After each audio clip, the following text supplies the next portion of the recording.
আজ বানালাম লোটে ঝুড়ে। এপার কিংবা ওপার দুপারেরই খুবই একটা মুখরোচক খাবার। তাহলে চলুন দেরি না করে শুরু থেকে দেখা যাক কীভাবে আমরা রান্নাটাকে করলাম।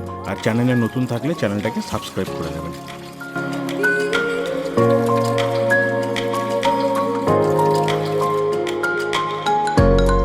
আদা রসুনের পেস্ট আমরা তৈরি করে নেব। 1 চামচ 5 ফোড়ন, তারপরে আমরা দিয়ে দেবো কুচনো কাঁচা পেঁয়াজ, 500 মতন পেঁয়াজ আছে, 4টে টমেটো, 2 কেজির মতন আমরা লোটে মাছ নিয়েছি, স্বাদ অনুসার নুন, 1 চামচ হলুদ, ভালো করে একটু নাড়িয়ে চাড়িয়ে নেব। তারপরে লঙ্কা গুঁড়ো 1 চামচ, ধনে গুঁড়ো, জিরে গুঁড়ো, আদা রসুনের যে পেস্ট বানিয়েছিলাম 2 চামচ করে, তারপর ভালো করে নাড়িয়ে নিয়ে কষতে থাকবো আমরা। তারপরেই দেখবেন আস্তে আস্তে আপনার কষা থেকে তেল ছাড়বে। তারপর লোটে মাছগুলো দিয়ে দেবো। দেওয়ার পর লোটে মাছগুলোকে ভালো করে নাড়িয়ে চাড়িয়ে নেব। নেওয়ার পর দেখবেন এরকম জল ঝাড়বে, জলটা আপনাদেরকে শুকাতে হবে। এই তৈরি হয়ে গেল আমাদের লোটে মাছের ঝুড়ি। তারপর গরম ভাতের সাথে এবার শুধু খাওয়া হবে।